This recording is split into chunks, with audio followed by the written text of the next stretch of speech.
Je suis très heureuse de vous retrouver aujourd'hui à New York. C'est ici que commence notre enquête sur les traces de l'un des plus jeunes milliardaires de la planète, Mark Zuckerberg. Sa célébrité et sa fortune, ce jeune informaticien les doit à une idée, Facebook. Facebook, ce réseau social qui a totalement bouleversé notre manière de communiquer sur Internet. Mark Zuckerberg l'a imaginé un soir dans son dortoir de Harvard. C'était il y a 7 ans. Et depuis, ce sont quelques 550 millions d'internautes qui échangent leurs photos et discutent chaque jour sur Facebook. Bonjour. Bonjour, comment allez-vous? Bienvenue chez Facebook. Il faut que vous briefiez vos cadreurs. S'ils voient Mark, ils arrêtent immédiatement de filmer. Il est extrêmement timide et il serait très en colère. J'ai entendu dire qu'il était froid, sans émotion. Quand on parlait avec lui, on ne savait pas s'il était vraiment présent ou réellement humain. Vous savez, quand j'avais 18 ou 19 ans, j'ai fait tout un tas de bêtises. Et je ne veux pas me trouver d'excuses. Dans la vie, on peut toujours dépasser ceux qui nous ont maltraités dans notre jeunesse. C'est le cas de Mark. Et je pense qu'il rigole aujourd'hui. Il avait cette vision de créer ce réseau social qui dépasserait tous les autres, si puissant qu'il deviendrait le premier réseau social au monde. Mark vous a volé Facebook? Absolument.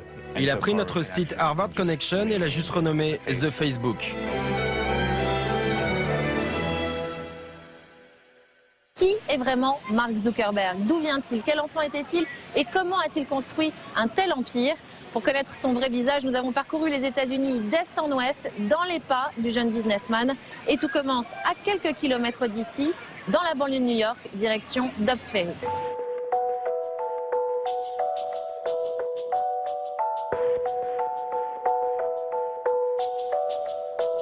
L'histoire de Mark Zuckerberg commence à 1 heure de New York et de son effervescence sur les rives de la rivière Hudson. C'est là, à Dobbs Ferry, une banlieue chic et paisible de 10 000 habitants, que Mark Zuckerberg passe son enfance. Entouré de ses parents et de ses 3 sœurs, Mark grandit tranquillement dans cette maison typiquement américaine. Au rez-de-chaussée, son père dentiste a installé son cabinet. Un cabinet où il exerce toujours, comme si rien ne s'était passé ces 7 dernières années, comme si la foudroyante réussite de son fils Mark n'avait en rien modifié la vie de sa famille. Monsieur Zuckerberg, surnommé le dentiste qui ne fait pas mal par ses patients, n'a jamais répondu à notre demande d'interview. Nous lui rendons donc une petite visite à l'improviste. Et surprise, pas de secrétaire. Edward Zuckerberg, lui-même, le père de Mark, nous accueille. Comme son fils, il soigne une apparence des plus simples. Le costume n'est pas de rigueur. Mais très vite, nous sommes attirés par ce petit panneau Facebook qui nous invite à devenir fans de l'établissement. Si rien ne semble avoir changé en 7 ans dans ce cabinet aux allures modestes, ce n'est qu'une impression. Et c'est ce qui explique le silence de M. Zuckerberg. Si vous n'avez pas eu de nouvelles, ça veut dire que ça ne les intéresse pas d'aller plus loin avec vous. C'est eux qui décident? Oui. Eux, ce sont les responsables de la communication de Facebook. Sans leur accord, le propre père du créateur du site n'a pas le droit de répondre à la presse librement. Merci, bonne journée. Tout au long de notre enquête, nous allons découvrir que les journalistes autorisés à approcher le jeune prodige et ses proches sont rares. Rares car soigneusement sélectionnés par Facebook. Cet homme appartient aux heureux élus, David Kirkpatrick, un journaliste que Mark Zuckerberg a choisi lui-même pour rédiger sa biographie officielle, The Facebook Effect, soit 300 pages à la gloire du PDG de 26 ans. Mark était le deuxième des 4 enfants, l'unique fils. De ce fait, il était particulièrement chouchouté et son surnom était le prince. Il était très proche de ses parents. Des parents présents qui encouragent leur petit prince à pratiquer l'escrime, son sport favori. Mais en fait, le jeune garçon va très vite se découvrir une autre passion, l'informatique. À l'âge de 12 ans, il a lu l'informatique pour les nuls. Après, il a réussi à mettre en réseau tous les ordinateurs de la famille. Il a même créé une version en ligne du jeu de société Risk, juste pour le fun. Il était très doué pour la technologie dès son plus jeune âge. Sa passion pour l'informatique le dévore totalement. Il devient ce que l'on appelle un geek, un spécialiste de son domaine de prédilection. Des successions de chiffres, des pages entières de code, de quoi dérouter les autres ados. Comme Johan Lang, qui a passé 4 ans dans le même collège que Mark. Ah, le trombinoscope de l'année 2000. Au fond de ses cartons, Johan vient de retrouver un objet précieux. Alors voyons ce qu'on peut trouver.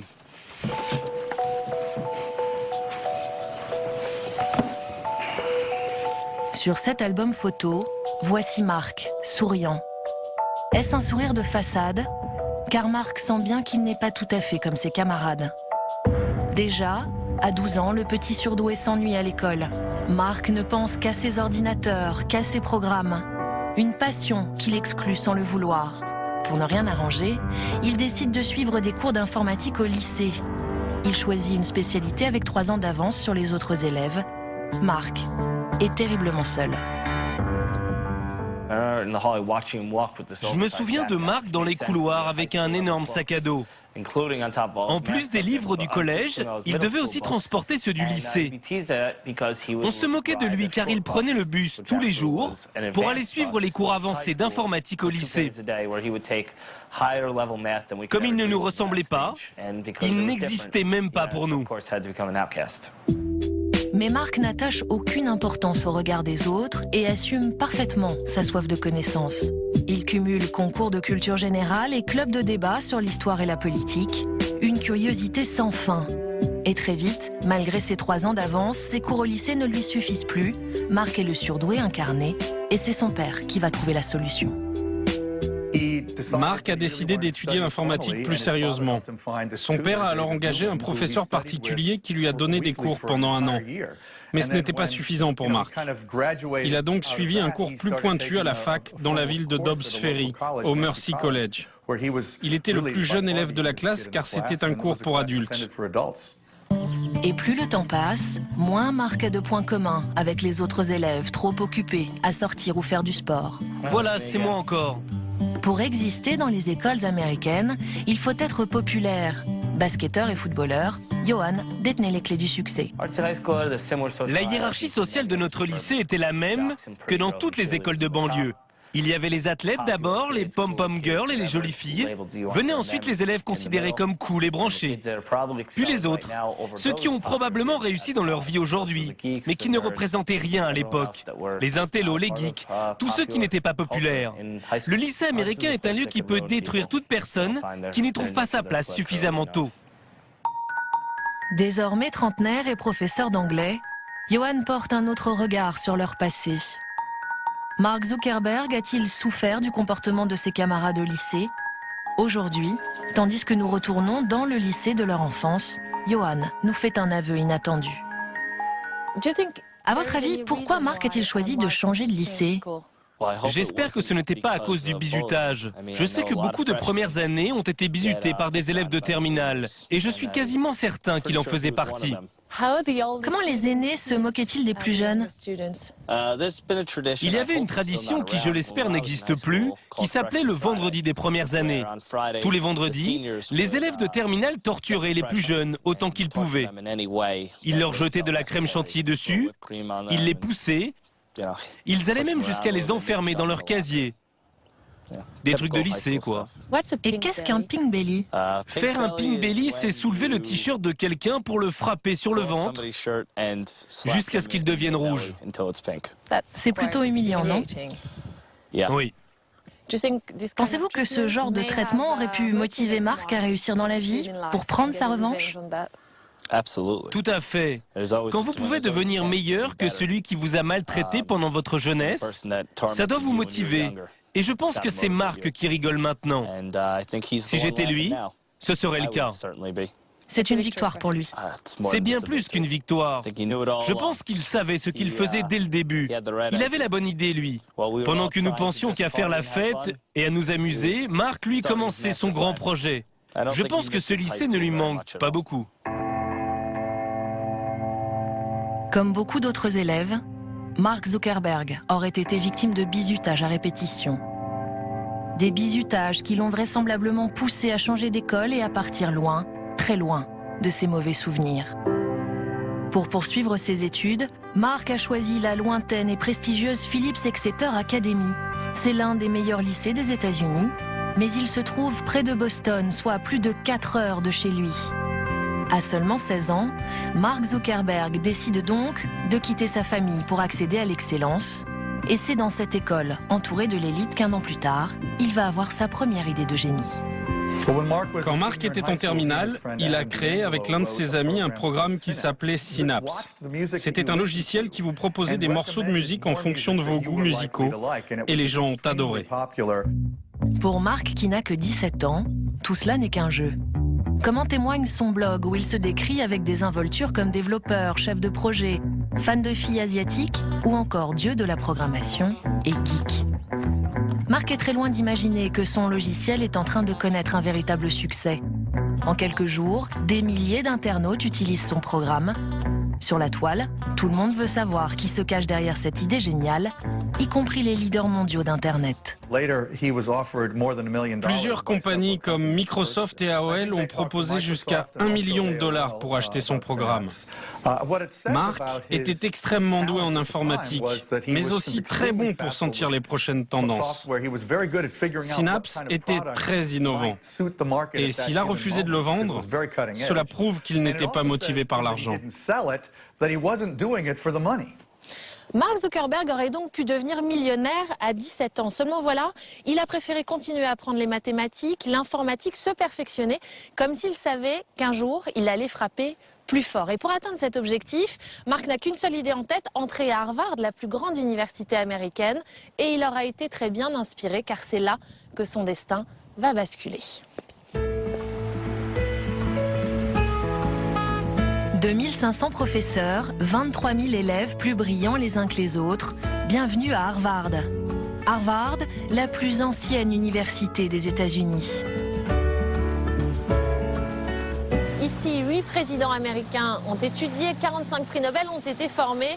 Pas étonnant que l'informaticien Mark Zuckerberg n'ait eu qu'un seul rêve, étudier ici, comme l'un de ses aînés, un certain Bill Gates. Et cela lui a peut-être porté chance, car c'est ici qu'à 19 ans, Mark Zuckerberg a créé, sans le savoir, le plus vaste réseau social au monde. Sur les 30 000 élèves qui envoient leur candidature à Harvard chaque année, 2000 seulement finissent par y entrer. Comme tous les autres étudiants, Mark Zuckerberg avait sa chambre dans l'une de ses maisons de briques. La sienne se situait dans le dortoir Kirkland. Une chambre de 8 mètres carrés comme celle de cet étudiant qui nous a ouvert sa porte. Rob étudie lui aussi l'informatique et rêve de réussir, comme Mark Zuckerberg. Il a habité ici, à Kirkland, et j'aimerais avoir le même parcours, mais ça va être difficile. Je pense que beaucoup d'étudiants à Harvard regardent le cursus de Mark Zuckerberg et espèrent faire aussi bien que lui. Quelque chose d'énorme comme lui. 7 ans après son départ, le spectre de Mark hante encore les couloirs de Harvard. Je n'étais pas là à l'époque, mais d'après ce que j'ai compris, il n'avait pas une très bonne réputation. Qu'est-ce que vous voulez dire par là ? Rob pèse ses mots, réfléchit un long moment avant de répondre. Je ne le connaissais pas personnellement, mais j'ai entendu dire certaines choses. Comme quoi ? J'ai entendu dire qu'il était froid, sans émotion. Quand on parlait avec lui, on ne savait pas s'il était vraiment présent ou réellement humain. Bon, je ne devrais pas dire tout ça sur Mark Zuckerberg, ce n'est pas une bonne idée. Oh mon Dieu. Difficile de critiquer l'homme qui pèse aujourd'hui 14 milliards de dollars. Surtout que Facebook vient de contacter ce jeune informaticien pour le recruter.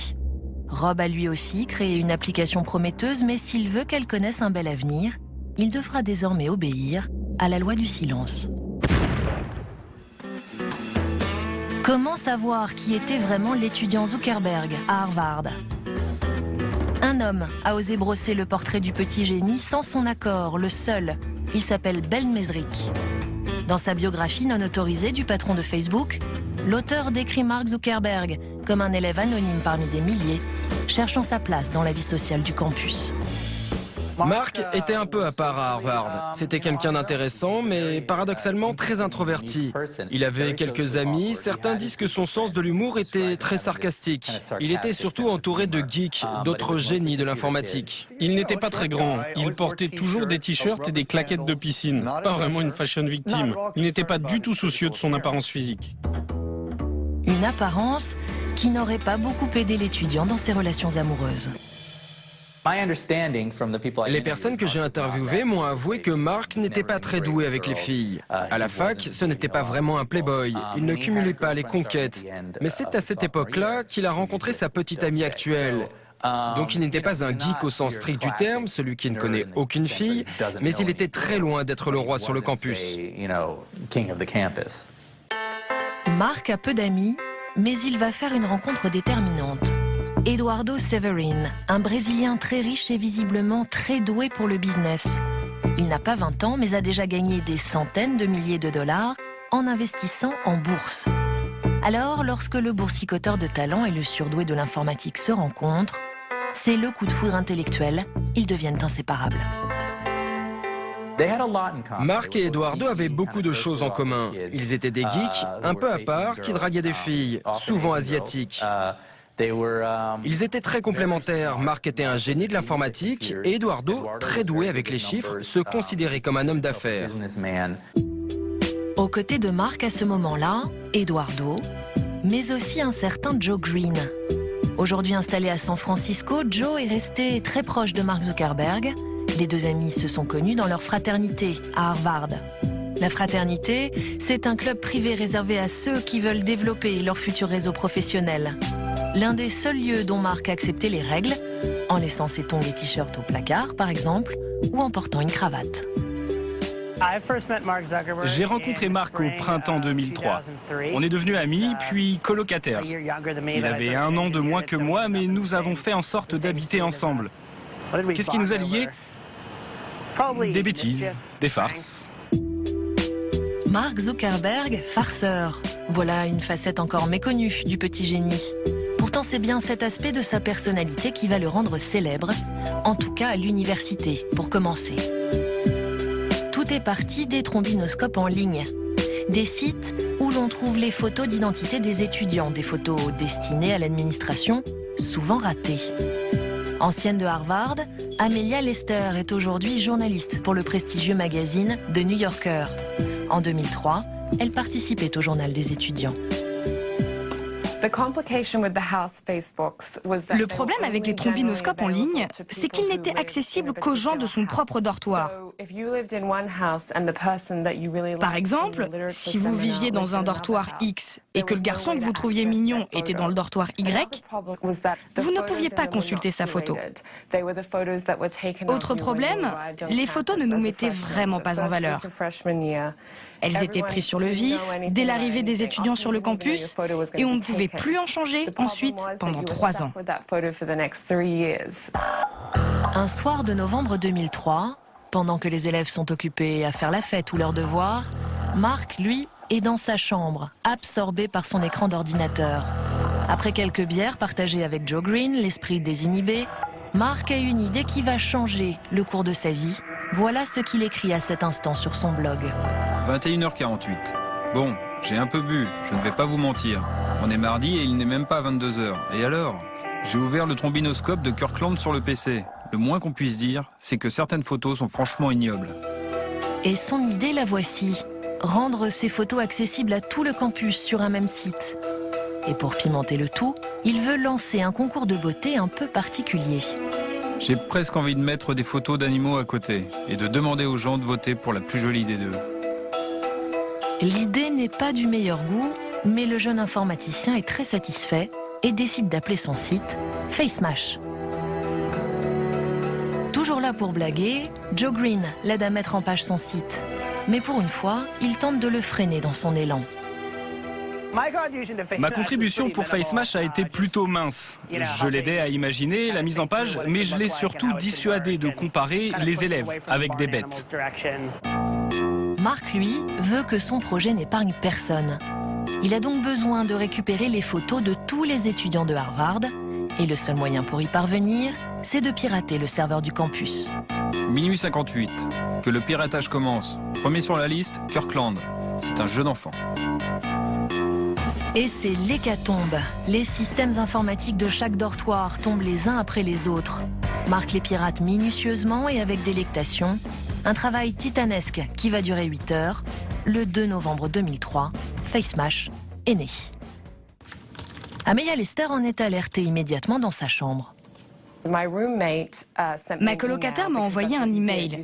C'est comme ça que l'on communiquait à l'époque, même si on était dans la même pièce. Et là, elle me dit, il faut que tu regardes ce site. Soudainement, toutes les photos prises à notre arrivée étaient accessibles à tout le monde. Un véritable cauchemar pour beaucoup d'entre nous. Parce qu'en général, sur ces photos, on était mal coiffés, pas maquillés, en sueur. Tout à coup, le campus s'est mis à stresser. Tout le monde avait peur pour sa réputation. Qu'elle s'écroule du jour au lendemain. En quelques minutes, Harvard est en état d'alerte. Des milliers d'étudiants se retrouvent sans le vouloir acteurs d'un concours de beauté géant basé uniquement sur la moquerie. Qui de ces deux femmes est la plus sexy? Êtes-vous plutôt moustache ou coupe en brosse? Cheveux longs ou cheveux gras? Et le scandale se répand comme une traînée de poudre. En quelques heures, 450 étudiants découvrent FaceMash, 22 000 votes sont enregistrés. Mark est très fier de lui.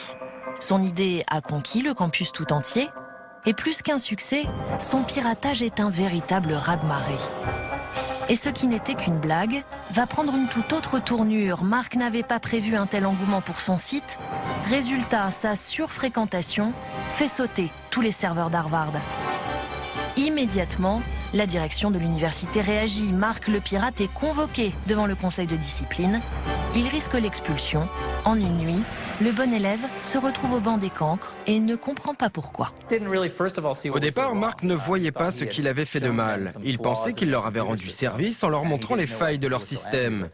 Il me semble que ça en dit long sur la personnalité de Mark. Il ne pensait pas mériter de punition. Mark n'écope finalement que d'un avertissement. Un moindre mal qui décide, contre toute attente, de fêter dignement avec une bonne bouteille. Mon père m'a rendu visite ce soir-là, juste au moment où Mark fêtait sa punition au champagne. Et comme il n'était pas très content de ce qu'on avait fait avec FaceMash, il a préféré que je ne travaille plus avec Mark Zuckerberg. Qu'est-ce qu'il vous a dit exactement? Ne travaille plus jamais avec Mark Zuckerberg. Joe écoute son père, une obéissance qu'il regrettera amèrement. C'est devenu une blague entre Mark et moi. Quand il m'a demandé de lui donner un coup de main sur The Facebook, j'ai refusé à cause de ce que m'avait demandé mon père. Et maintenant, Mark appelle ça l'erreur à X millions de dollars, selon la valeur de Facebook. Mais cette nuit de novembre 2003, Facebook n'existe pas encore et c'est FaceMash qui va bel et bien transformer le statut de Mark sur le campus. Le geek sort enfin de l'ombre. FaceMash a fait de Mark une star sur le campus. Il est devenu l'idole de beaucoup d'étudiants. Après cette histoire, tout le monde voulait savoir ce qu'il allait faire. Parmi les plus curieux, des jumeaux étudiants en dernière année, Tyler et Cameron Winklevoss. Ils sont beaux, riches, athlètes de haut niveau et aimeraient bien connaître la gloire eux aussi, avec un site internet qu'ils ont imaginé, Harvard Connection. Le problème, c'est qu'ils n'y connaissent rien en programmation. Nous avons eu l'idée de Harvard Connection, Cameron, notre ami Divya et moi en décembre 2002. Nous voulions connecter les étudiants de Harvard entre eux, puis l'élargir à toutes les universités américaines. Un gigantesque réseau social en somme. Et comme Mark vient de prouver qu'en une nuit, il pouvait relier tout le campus avec FaceMash, les frères Winklevoss pensent avoir trouvé la perle. Pour eux, Mark va pouvoir achever le site Harvard Connection. Nous avons rencontré Mark dans la cantine du dortoir de Kirkland. Il a tout de suite compris le concept. Il était excité et intéressé par l'idée. Nous avons senti qu'il partageait notre enthousiasme et notre passion pour le projet. Mark accepte donc de devenir leur nouveau programmeur. Mais les jumeaux vont commettre une erreur de débutant. Contents d'avoir trouvé leur homme et par excès de confiance, ils ne font rien signer à Mark Zuckerberg. Et il n'imagine pas un instant que de son côté, en secret, Mark travaille sur un autre site, son propre réseau social.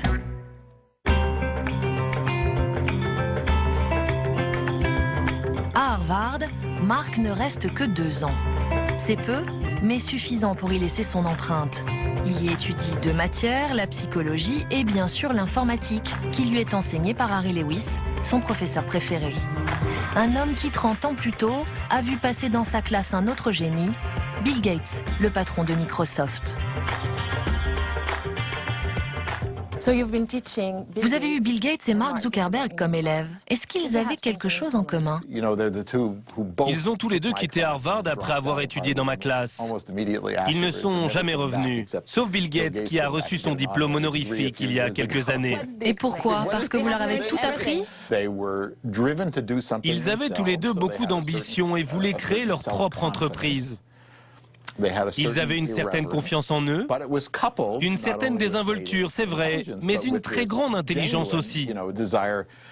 Ils avaient en plus cette soif d'apprendre, d'aller plus loin et de toujours remettre en question ce que nous, professeurs, leur apprenions. Il paraît que Mark a créé un site sur vous. C'est une histoire très intéressante. L'objectif du site était que chaque élève pouvait taper son nom et savoir combien de connexions le séparaient de moi. Clairement, il expérimentait des concepts de réseaux sociaux pour comprendre comment créer le sien. J'imagine que beaucoup de vos étudiants travaillent sur des projets personnels. Qu'est-ce que vous en pensez? Je pense que c'est une très bonne chose. J'ai beaucoup appris depuis mon expérience avec Bill Gates en 1975, car lui aussi avait un petit projet personnel, le futur Microsoft. Et cela lui prenait beaucoup de temps. À l'époque, personne n'en voyait l'intérêt. Je pense donc qu'il ne faut pas juger les étudiants pour leurs activités extrascolaires, parce que personne ne peut savoir à l'avance ce qu'elles vont devenir. Et à la fin de l'interview, le professeur va nous faire une confidence. J'ai réussi à ne pas vous dire que Mark ne venait jamais en cours, ce qui est la vérité. Je sais que vous auriez adoré que je vous le dise devant la caméra. Si Mark sèche les cours du professeur Lewis, c'est parce qu'il est absorbé, obsédé par un nouveau projet qu'il développe jour et nuit. Malgré sa promesse, Mark ne travaille pas du tout sur le projet des jumeaux Winklevoss. Non. En janvier 2004, Mark Zuckerberg ne vit plus que pour son nouveau site, un réseau social qu'il compte appeler The Facebook. Sa vision était de créer le réseau social qui allait devenir le numéro 1, tellement fort qu'il serait le seul. Mark est très ambitieux, mais il n'a pas les moyens financiers de lancer son site. Alors, c'est tout naturellement qu'il se tourne vers le plus riche de ses amis, Eduardo Severin. Mark lui a dit, si tu me prêtes de l'argent pour le lancer, je te donnerai 30% de la boîte. Tu en seras le directeur financier. C'était ça le deal de départ. Eduardo a donc investi $1000 et ils ont créé The Facebook. Et fort de ces $1000, le 4 février 2004, depuis son dortoir d'étudiant, Mark Zuckerberg lance The Facebook. Une fois de plus, Amelia Lester est parmi les tout premiers utilisateurs. J'ai reçu un email de ma coloc qui disait « Tu dois aller sur The Facebook ». Mark Zuckerberg a encore frappé. Avec The Facebook, Mark frappait clairement plus fort qu'avec FaceMash. C'était un site plus sophistiqué, plus professionnel, plus réfléchi. En d'autres termes, c'était un projet beaucoup plus sérieux. Et tout de suite, ça a fait mouche. Tout juste 3 semaines après son lancement, The Facebook compte déjà 6000 utilisateurs sur le campus Et Mark ne compte pas s'arrêter là. Très rapidement, il décide d'agrandir son réseau et de sortir des grilles de Harvard. De Columbia à New York jusqu'à Stanford en Californie, en passant par l'Université de Pennsylvanie, de Facebook conquiert 9 nouvelles facultés en seulement 2 mois. Un phénomène tel que les grands médias américains commencent à se pencher sur le cas Facebook et son créateur. Nous avons retrouvé la toute première interview de Mark Zuckerberg. Il a tout juste 19 ans et se montre très à l'aise devant les caméras de la chaîne CNBC.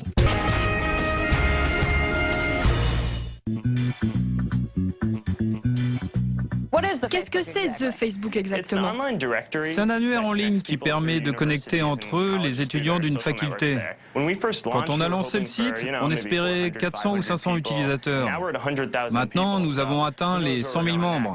Qui sait ce que nous allons devenir? Nous espérons ajouter beaucoup d'autres écoles à notre réseau d'ici l'automne, entre 100 et 200. Puis nous lancerons des applications pour fidéliser nos utilisateurs et j'espère faire quelque chose de cool. Rien ne semble arrêter le petit génie. Pourtant, Facebook est menacé. Les caisses de la jeune société sont vides. Or, pour s'implanter dans toutes les universités américaines, il faut de nouveaux serveurs. Des serveurs qui coûtent cher, et celui qui s'occupe de renflouer les comptes, c'est Eduardo Severin. Mais entre les deux amis, des tensions commencent à apparaître. Eduardo voulait gagner de l'argent, trouver des publicitaires, vendre des espaces. Mark, lui, ne voulait pas de tout cela. Il souhaitait un site qui plaise à ses utilisateurs, simple et sans trop de publicité.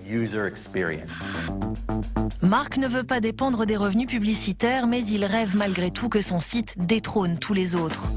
Alors, comme lorsqu'il avait choisi de quitter sa famille pour étudier dans un meilleur lycée, il décide cette fois d'abandonner Harvard et d'aller s'installer près des rois de l'Internet, de l'autre côté des États-Unis. Mark se sent pousser des ailes, il est prêt à passer à la vitesse supérieure. Nous quittons donc la côte Est pour la Californie. Mark a fait ce voyage en 2005, il n'est jamais revenu. Son but, rejoindre la Silicon Valley, là où tous les leaders des nouvelles technologies sont implantés.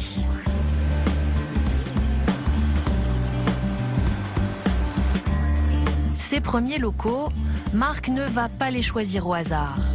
Il s'installe à 10 km au sud de San Francisco, à Palo Alto, la ville où se croisent les meilleurs.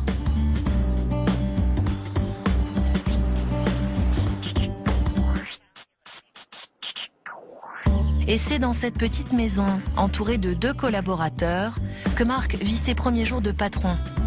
Grand absent de cette nouvelle vie, Eduardo Severin, une absence que Mark ne lui pardonnera pas. Mark Zuckerberg reproche à Eduardo de ne pas s'être suffisamment impliqué. Pour Mark, il aurait dû venir en Californie avec le reste de l'équipe. Eduardo, lui, pensait pouvoir gérer l'entreprise depuis New York. Mais surtout, il souhaitait terminer ses études. Est-ce que Eduardo a commis une erreur en ne partant pas en Californie? C'est certain. Eduardo ne le sait pas encore, mais sa décision de rester à New York va lui être fatale.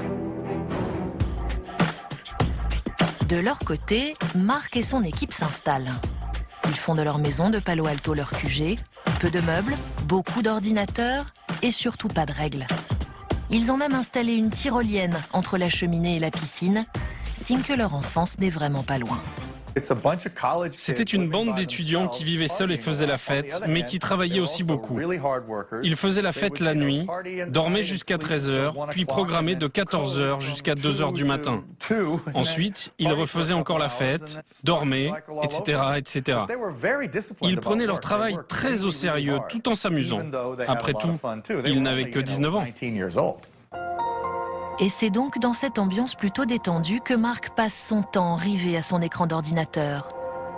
Il programme, mais pendant ce temps, les caisses de la jeune start-up se vident. Eduardo, le businessman de l'équipe, n'est toujours pas là. Tant pis pour lui. Mark a décidé de le remplacer. Et c'est là qu'un troisième homme entre en scène, un certain Sean Parker. Sean Parker n'a que 25 ans, mais a déjà créé 2 sites internet à succès, dont le célèbre Napster, site d'échange de fichiers musicaux. Sean Parker, cofondateur de Napster, était un investisseur reconnu. Quand il a entendu parler de The Facebook, il a tout de suite compris que c'était le site qui allait exploser. C'est Sean Parker, le vrai visionnaire de Facebook. En fait, c'est lui qui va aider Mark à voir encore plus loin. Sean, c'est un peu le bad boy de la Silicon Valley, tout le contraire de Mark. Charmeur, séducteur, il fréquente les soirées les plus sulfureuses, mais il est aussi connu pour son carnet d'adresses bien rempli. Pour Sean, trouver des investisseurs est un jeu d'enfant, tout ce dont Mark a justement besoin. Parmi ses contacts, Sean sélectionne un certain Tim Draper, investisseur renommé de la Silicon Valley, en perpétuelle quête de bons coups. Sauf que cette fois-ci, l'audace va lui manquer. Au départ, nous avions proposé 20 millions de dollars. Lorsque Sean est revenu, nous en avons proposé le double.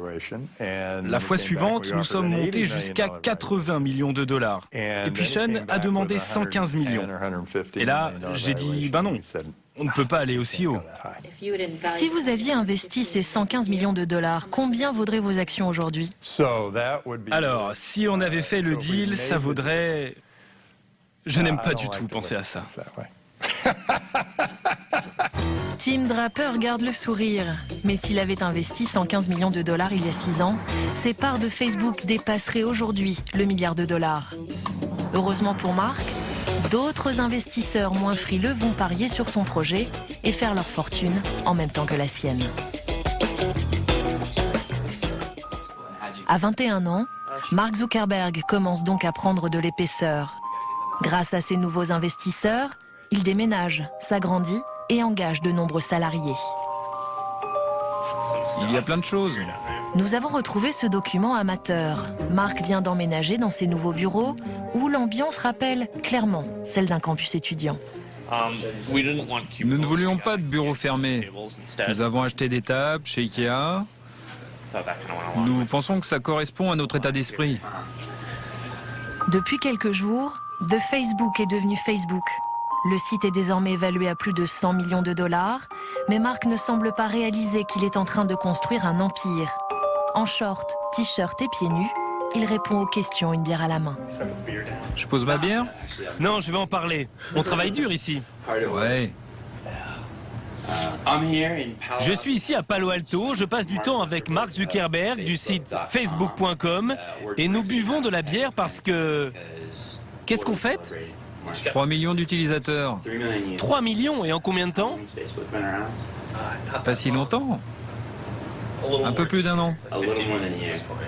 3 millions d'utilisateurs. C'est beaucoup, non?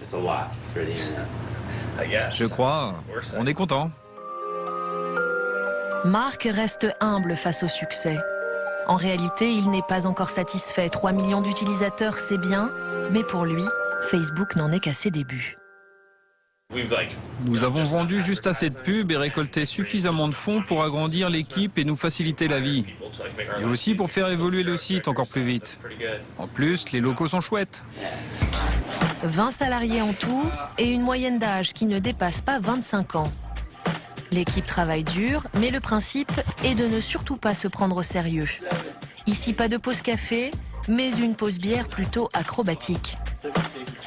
Dans la culture de la jeune entreprise, se détendre semble aussi important que de travailler. Mais chaque médaille a son revers. Un empire ne se crée pas sans faire de dégâts. Mark Zuckerberg est maintenant un jeune PDG heureux. Il dirige sa société en pleine croissance, boostée par de nouveaux investisseurs et de plus en plus populaire aux États-Unis. Un succès immédiat qui provoque la colère des frères Winklevoss. Souvenez-vous, ces jumeaux pour qui Mark avait commencé à programmer le site Harvard Connection. Pour eux, Facebook n'est qu'un pur plagiat. Ils affirment en avoir la preuve et décident de porter plainte. Nous sommes en septembre 2004 et la guerre entre Mark Zuckerberg et les frères Winklevoss ne fait que commencer. The Facebook existe depuis quelques jours. Son succès est tel que le journal du campus, The Crimson, lui consacre tout un article. Un article qui va faire tomber les jumeaux Winklevoss de leur chaise. Nous avons appris l'existence de The Facebook en lisant le Crimson. Aux premières lignes, nous nous sommes dit « Mais attends, ça ressemble beaucoup à notre projet. C'est le même Mark Zuckerberg?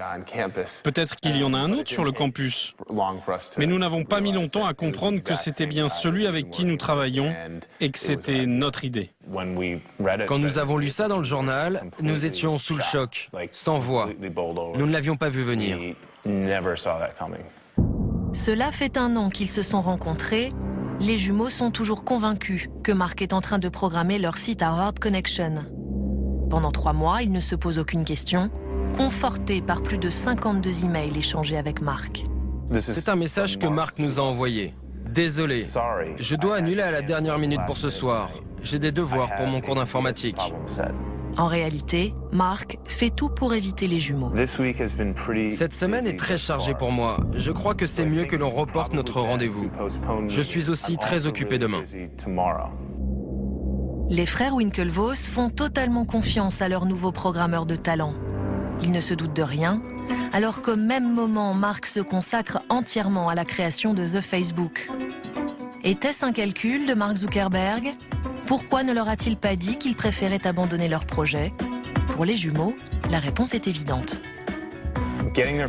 Il faut être le premier. Et Mark Zuckerberg vous dirait la même chose. C'est la clé. Et c'est pour cette raison qu'il a essayé de gagner du temps avec nous. Pour eux, pas d'hésitation, le plagiat est évident. En septembre 2004, avec leur ami Divan Narendra, les jumeaux portent plainte contre Mark Zuckerberg pour rupture de contrat moral et concurrence frauduleuse. Mark Zuckerberg a-t-il volé l'idée de Facebook? 7 ans plus tard, la question demeure et continue de diviser. Je déteste parler des jumeaux. Je déteste. Je pense que ce sont des crétins qui veulent extorquer Mark. Et honnêtement, ils ne sont pas très intéressants. Mark vous a volé Facebook? Absolument. Facebook, c'était Harvard Connection. Ce site n'a jamais existé avant notre rencontre. Il a plagié notre idée et l'a renommée. À ce moment-là, aucun tribunal n'a encore tranché. En 2008, les jumeaux signent un accord avec Mark et Facebook. Le montant de cet accord amiable est estimé à 31 millions de dollars. Mais l'histoire ne s'arrête pas là. En 2009, tout bascule. Lui, c'est Nicolas Carlson, journaliste spécialisé dans les nouvelles technologies. Alors qu'il enquête sur les accusations des jumeaux Winklevoss, il met la main sur des documents très compromettants pour l'empire Zuckerberg. Des messages instantanés vieux de 7 ans qui en disent long sur les vraies motivations de Mark. Les accusations des jumeaux n'ont jamais été aussi crédibles. De sa chambre de dortoir, Mark Zuckerberg discute avec un ami et en voici la preuve. Dans son message, Mark parle d'Harvard Connection comme d'un site de rencontre qui pourrait lui faire de l'ombre. Je pense que Facebook va intéresser beaucoup de monde, à moins qu'il ne sorte en même temps que ce site de rencontre. Dans ce cas-là, les deux vont s'annuler et aucun ne gagnera. Des idées? Il avait un problème moral quant à ce qu'il devait dire aux jumeaux. Il ne travaillait pas du tout pour eux. Mais finalement, il a dit à son ami « Je vais les niquer cette année ». Quelques jours plus tard, alors qu'il a rendez-vous avec eux, il est en mesure de leur dire qu'il travaille sur The Facebook, mais il quitte la réunion, sans leur en avoir parlé. Et un jour, il a lancé The Facebook. Ces messages, Nicolas Carlson les tient d'une source anonyme. Des documents qui ne laissent pas beaucoup de place au doute. Mark Zuckerberg savait exactement ce qu'il faisait avec les jumeaux. Ces messages montrent ses intentions malveillantes, sa préméditation. Il dévoile sa vraie personnalité. Le jour où les jumeaux prennent connaissance de ces messages, ils décident de relancer la procédure contre Mark et Facebook et de les utiliser comme pièce à conviction. Mais ultime déception, en avril 2011, ils sont à nouveau déboutés. Cameron et Tyler Winklevoss continuent de revendiquer la paternité de Facebook et espèrent bien obtenir davantage de parts dans la société.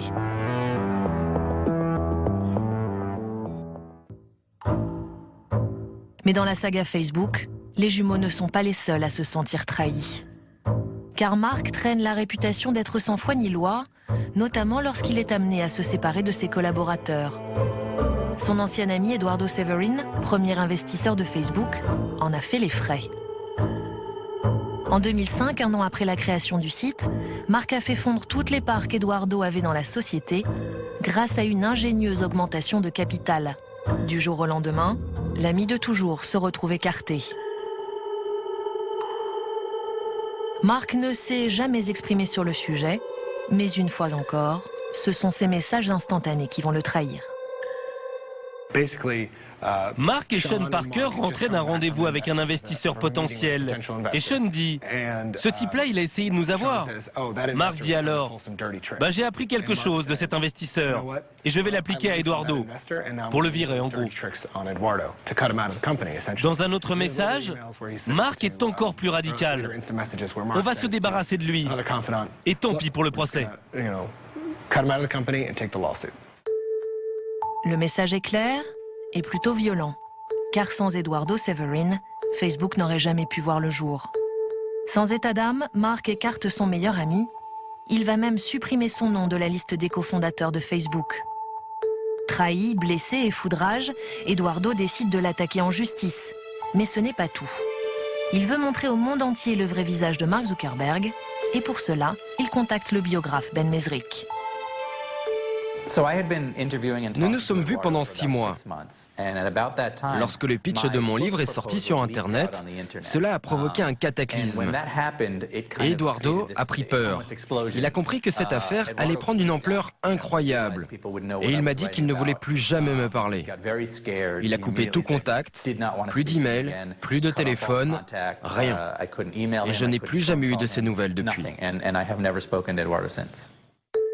Du jour au lendemain, Eduardo disparaît des contacts du biographe. En fait, Mark Zuckerberg et Facebook l'ont contacté à l'abri des regards pour négocier son silence. La bataille juridique entre Severin et Zuckerberg s'est soldée par la réapparition du nom d'Eduardo dans la liste des cofondateurs. Il s'est engagé à ne plus parler à la presse et en contrepartie, Eduardo a obtenu des parts de Facebook qui valent aujourd'hui 2,5 milliards de dollars. Donc ça va pour lui.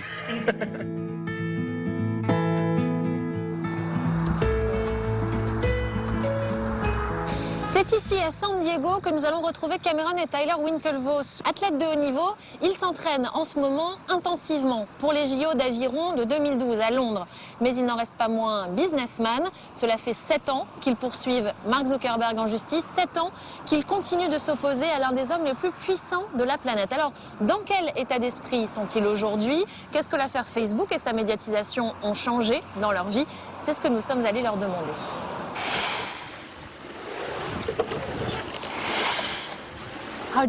Comment voyez-vous l'avenir? Nous ne regardons pas beaucoup au-delà de 2012 pour l'instant. Les JO sont notre seule priorité. Seul l'avenir nous dira ce qui se passera. Mais c'est ça qui est excitant. Nous espérons créer une entreprise, mais nous ne savons pas encore dans quel domaine. Êtes-vous sur Facebook? Oui, nous sommes sur Facebook depuis 2008, lorsque nous sommes partis aux JO de Pékin. C'était le seul moyen pour nous de rester en contact avec les athlètes des différents pays que nous avons rencontrés. Mais nous n'avons pas de problème avec Facebook. C'est avec Mark Zuckerberg et la façon dont il a agi avec nous. Étant à l'origine de l'idée, il serait impensable que nous ne puissions participer à Facebook. Que pensez-vous de Mark Zuckerberg? C'est un loup habillé en brebis. Malgré l'attitude ou l'image qu'il projette, la réalité est tout autre. J'espère qu'un jour, il aura le courage de faire la paix avec son passé, de grandir en tant qu'homme et de comprendre l'importance de la morale et de l'intégrité. Mark Zuckerberg, une réussite controversée. Au-delà de ses premiers amis et anciens camarades d'université, le jeune patron de Facebook est de plus en plus critiqué par ses utilisateurs. Licenciements, suicides, meurtres, un peu partout dans le monde, des événements plus ou moins dramatiques sont liés à Facebook. En cause, la divulgation d'informations personnelles et privées. Mark Zuckerberg a déjà trahi la confiance de ses utilisateurs, et à plusieurs reprises. Kara Swisher est journaliste. Elle a souvent rencontré le jeune patron et pour elle, Mark sait parfaitement ce qu'il fait. Mais lorsqu'il doit faire face à une situation embarrassante, il a tendance à fuir. Le problème que j'ai souvent constaté avec Mark, c'est qu'il a du mal à assumer son pouvoir. Il prétend être un salarié normal, mais il n'est pas n'importe qui. Il dirige un réseau de 600 millions de membres. Il dit « Je ne sais pas ce qui s'est passé avec cette histoire sur la vie privée. Comment ça, il ne sait pas? Il est PDG, c'est lui le boss. Bien évidemment qu'il est au courant. Il gère son entreprise comme un dictateur. Ce que dit Mark, c'est la loi et tout le monde le sait. Il fait un choix radical et puis il dit « Excusez-moi, je ne voulais pas ». Puis il va plus loin. C'est intéressant comme stratégie, car ça marche. Et petit à petit, il finit par obtenir ce qu'il veut. Peu de temps après la création du site, Mark Zuckerberg est au cœur de nombreuses polémiques. Pour y mettre fin, il n'a pas le choix, il doit répondre aux accusations qui pèsent sur lui. Il va alors choisir de s'exprimer lors d'une prestigieuse conférence organisée par le Wall Street Journal et diffusée sur Internet. Tous les poids lourds de la Silicon Valley y ont déjà défilé. On y parle nouvelles technologies et c'est Kara Swisher qui mène l'interview, aux côtés d'un autre journaliste, Walt Mossberg. Et comme beaucoup avant lui, Mark va passer un sale quart d'heure. Voici Mark Zuckerberg. Il était très au courant des thèmes de l'interview, donc on était vraiment surpris de le voir si nerveux. Pourquoi faites-vous en sorte que je dois vérifier l'intégralité des infos qui me concernent? Je pense qu'il faut comprendre comment le système est conçu pour saisir son mode de fonctionnement. Je parlais avant de ce que font les utilisateurs sur le site. Ils partagent leurs informations avec leur entourage. Mark ne répond pas du tout à la question. Mais en face de lui, le journaliste insiste. Mais vous n'avez pas répondu à ma question. Vous semblez avoir décidé de rendre publiques mes informations personnelles sur Facebook. Vous l'avez fait tout seul, sans prévenir? Nous lui avons posé des questions l'un après l'autre et il a refusé de répondre. Alors nous lui disions « Répondez ! Ce n'est pas ça notre question !» Et à force de ne pas répondre aux questions des deux journalistes, l'interview devient de plus en plus musclée. Ces emails que vous avez écrits à la fac, ils vous suivent, que ça vous plaise ou pas. Kara évoque un email envoyé par Mark 5 ans plus tôt. Un email où il écrivait que les utilisateurs de Facebook étaient bien naïfs de lui faire confiance. Mark est déstabilisé, il commence à transpirer.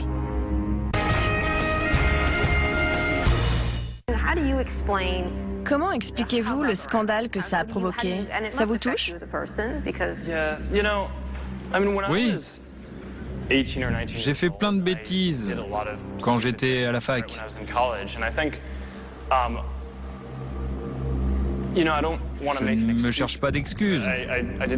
Et je suis vraiment désolé d'avoir fait ça. Certaines accusations sont vraies, d'autres non.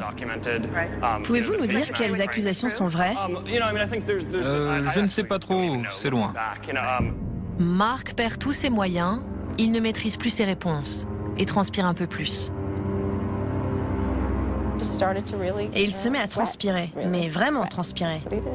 À quel point transpirait-il? Oh, entre nous, on appelait ça la fête de la transpiration. On ne pouvait pas voir ça du public, mais c'était vraiment énorme. Ça coulait à grosses gouttes le long de son nez.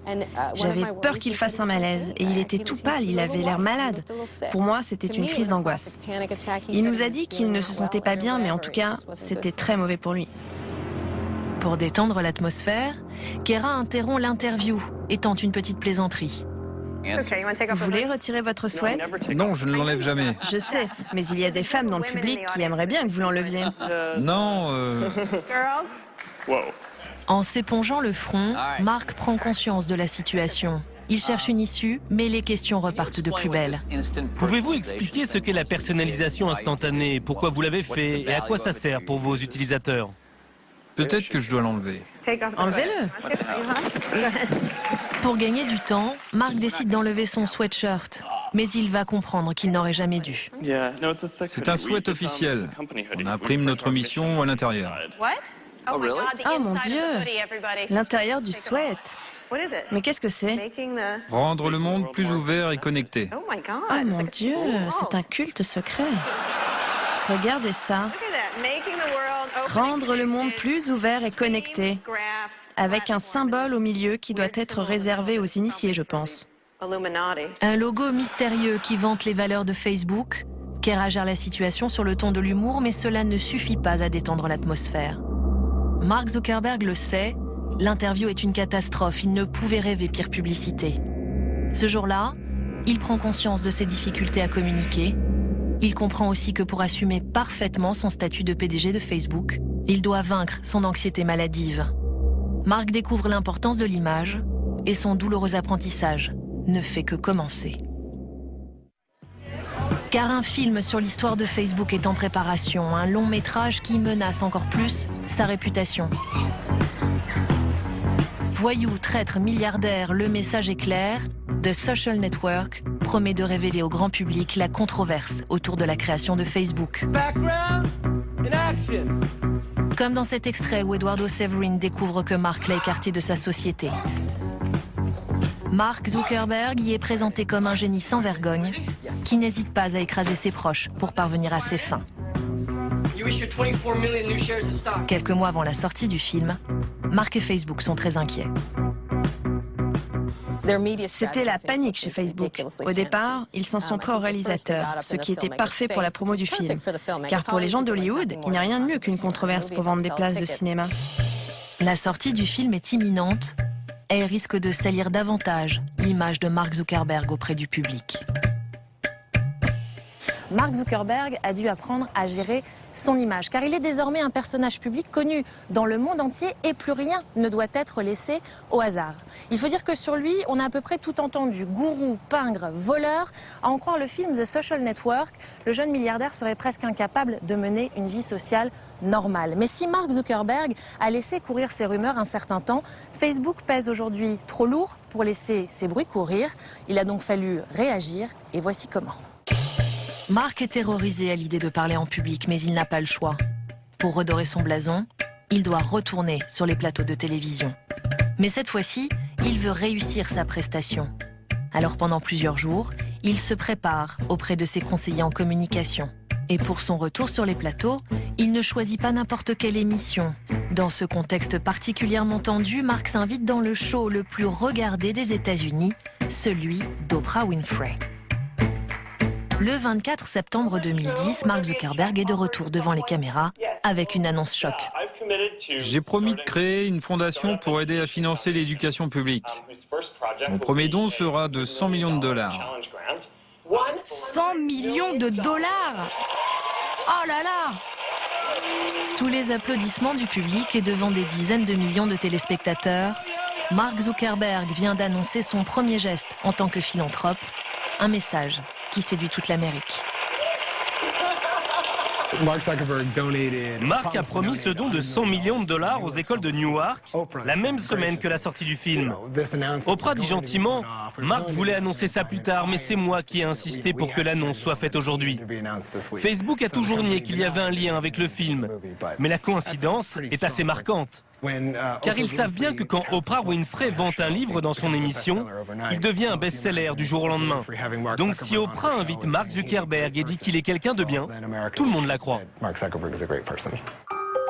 Mark a montré qu'il était quelqu'un de bien. Il va maintenant chercher à prouver qu'il est un monsieur tout le monde. Pour la première fois, il va donc ouvrir les portes de sa maison, et ce toujours à Oprah Winfrey. Le matin, à Palo Alto, quand la plupart des gens prennent leur petit déjeuner, le PDG de la société dont la croissance dépasse toutes les autres apprend le chinois. Dans le reportage, on apprend que Mark apprend le chinois en vue de ses prochaines vacances avec sa fiancée Priscilla, qu'il a rencontrée à Harvard. Devant les caméras, il n'hésite pas à s'embrasser. Un couple visiblement amoureux qui vit modestement dans sa maison de location. Avec cette mise en scène, l'homme qui nous pousse à dévoiler nos vies sur Internet espère ne plus jamais avoir à parler de la sienne. Mission impossible. Depuis plusieurs mois, le paparazzi Nick Stern est à ses trousses. Car avec la sortie du film The Social Network, le public veut connaître le moindre détail sur la vie de Mark Zuckerberg. Facebook vient d'annoncer son déménagement prochain. Et Nick veut être le premier à photographier le futur siège du premier réseau social au monde. Oui, c'est la bonne hauteur. C'est un peu plus grand que ce que j'avais imaginé. C'est tout ce groupement d'immeubles là sur la droite. Rien à voir avec le pavillon de Palo Alto. Ces locaux, estimés à 730 millions de dollars, sont capables d'accueillir 3000 salariés. À quelques kilomètres de là, Nick nous montre le siège actuel de la société, où Mark peut passer jusqu'à 18 heures par jour. Et quelques mètres plus loin, Nick nous indique la maison de Mark. Nous sommes en mars 2011 et pour l'heure, le jeune milliardaire occupe ce pavillon de location.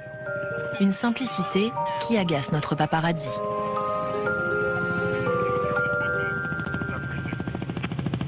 Que pensez-vous d'un homme qui pèse 14 milliards et qui vit toujours dans une maison de location? C'est fou. Un homme avec autant d'argent, on s'imagine qu'il va agir comme un gagnant du loto.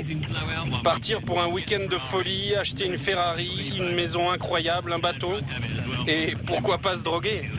Et en tant que photographe, dans quelle situation aimeriez-vous le shooter?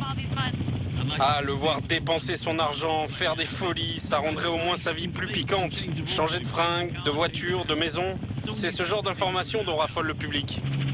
Mais pour l'instant, c'est plutôt décevant. La vie privée de Mark a l'air tout à fait normale, peut-être trop. Mark a-t-il quelque chose à cacher? Toujours amateur de révélations, Nick se rend devant l'ancienne maison du PDG, celle qu'il avait ouverte aux équipes de télévision d'Oprah Winfrey. La maison qu'il louait, c'est celle-là, juste à droite. Certains racontent qu'il organisait beaucoup de fêtes, que la police serait venue. C'était le cas ici? Non, je n'ai jamais vu de flic ici. La police vient ici juste pour dresser des contraventions. Un dimanche comme ça, il aurait fait quoi? Je pense qu'il aurait fait les 100 pas dans son jardin. Comment? Il tournait en rond, sûrement en réfléchissant. L'enquête de voisinage n'apporte rien de nouveau. Nick peine à en savoir davantage sur la vie passée de Mark et Facebook ne lui facilite pas les choses. J'ai déjà eu un rendez-vous avec le responsable communication de Facebook il y a quelque temps. Elle m'avait fait venir car elle savait que j'enquêtais sur le passé de Mark Zuckerberg. Donc, elle m'a appelé pour que l'on se rencontre. Le message en gros c'était « Dégage ». Mais il en faut plus au paparazzi pour le décourager. Depuis ce rendez-vous, Nick a continué ses recherches en toute discrétion. Je vais vous conduire à quelques rues d'ici, à l'endroit où Mark vit actuellement avec son amie Priscilla. C'est juste à côté. Et si jusque-là la journée n'avait pas été fructueuse, Nick va cette fois avoir beaucoup de chance. Juste pour vous montrer, c'est la maison avec la voiture argentée dans l'allée. Nous arrivons dessus. Il est là! Un dimanche, à l'heure du déjeuner, Mark Zuckerberg quitte son domicile. Nous a-t-il repéré derrière notre vitre teintée? Pas si sûr. Mais Nick reste très prudent et décide de garer la voiture. Il faut qu'on bouge là. Je ne veux pas le perdre. Le paparazzi suit Mark Zuckerberg jusque dans le centre-ville de Palo Alto. Il espère le piéger en flagrant délit de milliardaire. On y va. Raté. C'est le jour du marché, il est 13h, et Mark vient d'acheter un tacos, le sandwich mexicain de base pour les Américains. Notre paparazzi s'accroche, mais la chance a tourné, il ne va plus rien se passer. Car à Palo Alto, Mark Zuckerberg passe complètement inaperçu. Nick Stern peut le constater aujourd'hui encore, fidèle à ses habitudes, Mark se comporte en monsieur tout le monde. La 35e fortune mondiale va même jusqu'à s'asseoir par terre pour déjeuner.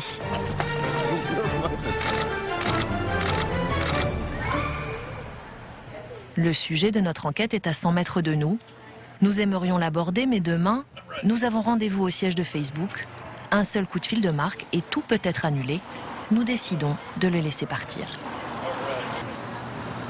Comme vous venez de le voir, Mark Zuckerberg est devenu bien plus qu'un patron de start-up à succès. Il dirige un empire adulé, envié, controversé, et le moindre de ses faits et gestes est décrypté par les médias du monde entier.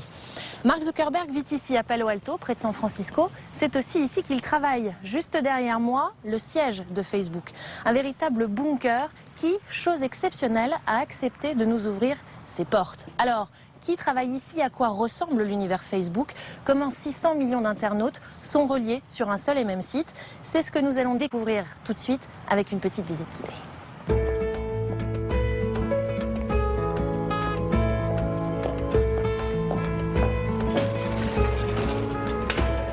Bonjour. Bonjour, comment allez-vous? Ravi de vous rencontrer. Bienvenue chez Facebook. Merci.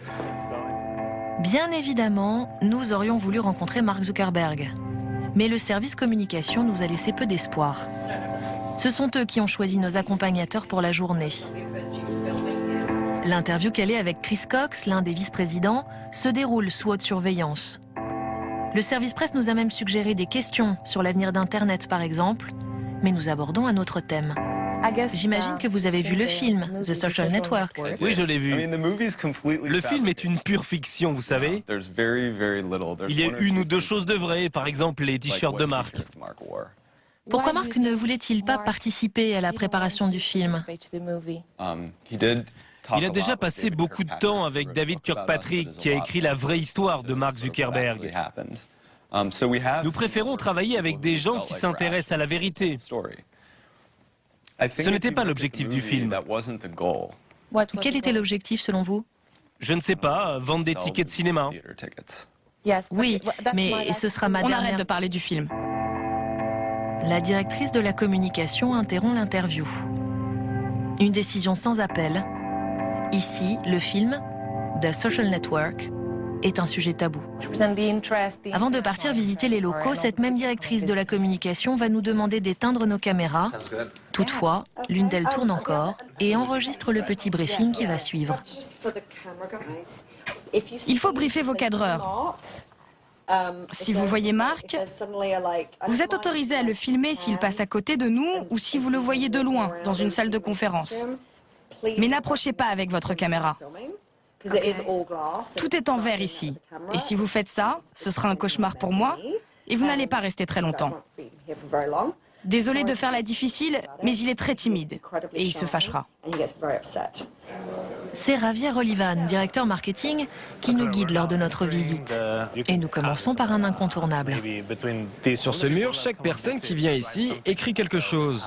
On a des gens de partout dans le monde. Des stars, George Bush, Kate Perry. Vous vous souvenez où ils ont signé? Je ne sais pas. Ce qu'on peut faire, c'est vous faire signer.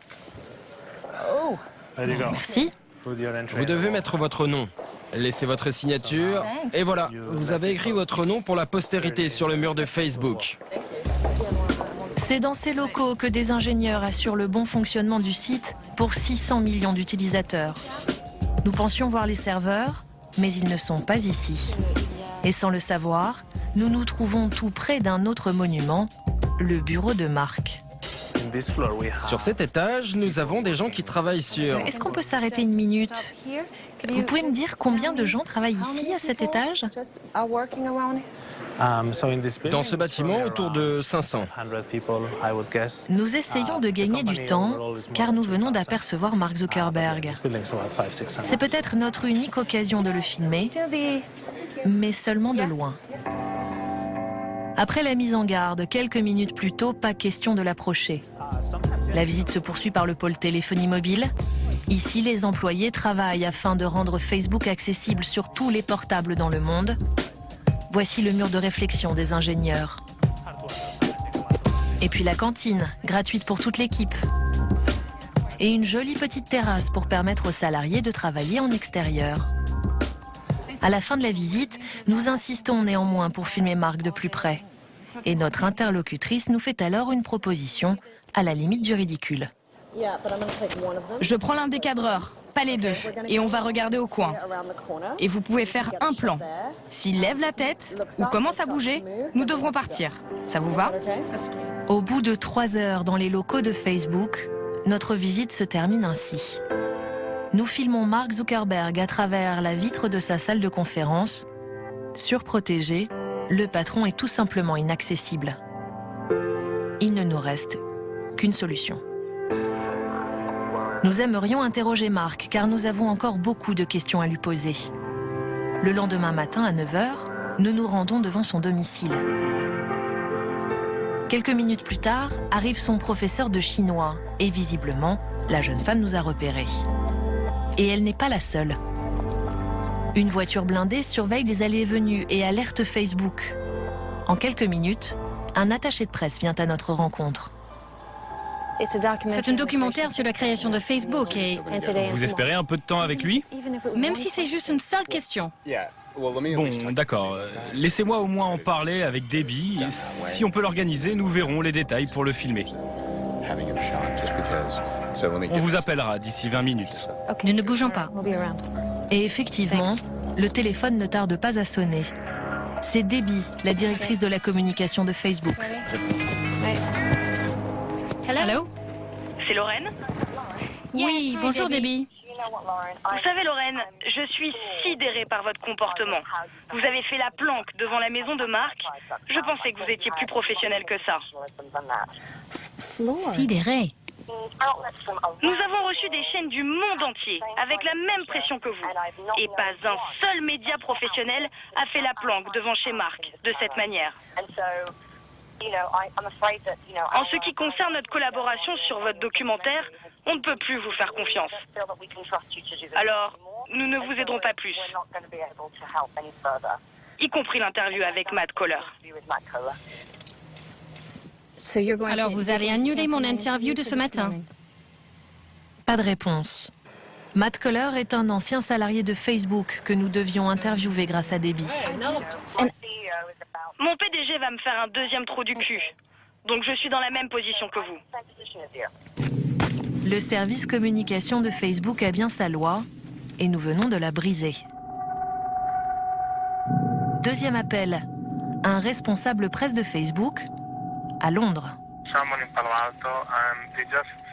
Palo Alto vient de me dire que vous attendez Mark devant sa maison. Nous ne sommes plus en position de travailler avec vous, car vous ne suivez pas nos règles du jeu. C'est votre décision. Un troisième appel coupe son récit. Sur notre répondeur, le message que l'on attendait. Bonjour Lorraine, c'est Angela du bureau de Matt Coller. On m'a dit d'annuler notre interview d'aujourd'hui à midi. Si vous avez des questions, n'hésitez pas à me contacter, mais de toute façon, je ne pense pas que ce soit une surprise pour vous. Encore une fois, l'interview de Matt Coller est annulée. Merci beaucoup, au revoir. Le responsable presse de Facebook Londres nous a parlé de leurs règles. Elles sont drastiques, ce qui explique que l'on voit si peu Mark Zuckerberg dans les médias. Et si les interviews de Mark se font rares, les questions gênantes le sont encore plus. Dernier exemple en date, un reportage diffusé dans le magazine d'investigation le plus réputé des États-Unis, 60 Minutes. La différence avec ses précédentes interventions télévisées est frappante. Mark est à l'aise, il ne transpire plus et répond aux questions avec assurance. Tous les salariés ont vu le film ensemble. En fait, j'ai trouvé l'expérience assez marrante. Ce que je voudrais savoir, c'est est-ce que c'était difficile à regarder pour vous? Ce qui était intéressant, c'est de voir quelles parties étaient vraies et lesquelles étaient fausses. Je pense qu'ils avaient raison sur chaque t-shirt de mon personnage. J'ai effectivement porté tous ces t-shirts. Ils avaient raison sur mes tongs et tout ça. Mais il y avait des points fondamentaux sur lesquels ils se sont trompés. Ils ont fait comme si toute ma motivation pour créer Facebook était de séduire les filles. Ils ont complètement occulté le fait que je sortais avec ma copine actuelle avant Facebook. Vous voyez? Quoi? Redites-moi ça. Votre petite amie actuelle? Vous étiez ensemble à l'époque? Oui, je sortais déjà avec elle avant Facebook. Mark est très à l'aise. Pour vaincre son anxiété, il a adopté la plus simple des techniques, apprendre par cœur. La preuve avec cette conférence qui a lieu quelques mois plus tôt, il déroule la même réponse devant un public conquis. C'est très intéressant de voir quels détails de l'histoire sont vrais. Je pense qu'ils avaient raison sur chaque t-shirt de mon personnage. Apprendre par cœur, le seul moyen pour le jeune surdoué introverti de surmonter sa timidité, sa peur de l'inconnu. Et le résultat est spectaculaire. Mark s'exprime clairement, sereinement, il s'autorise même à plaisanter en public.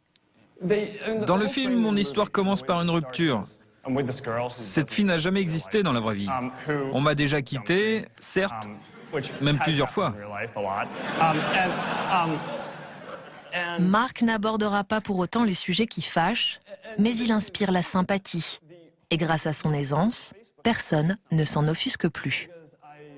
Merci. Confiant et même drôle, le nouveau Mark a relevé un pari de taille, faire oublier les zones d'ombre de son passé. Récemment, le président des États-Unis Barack Obama lui a même demandé ses suggestions pour aider l'économie américaine à affronter la crise.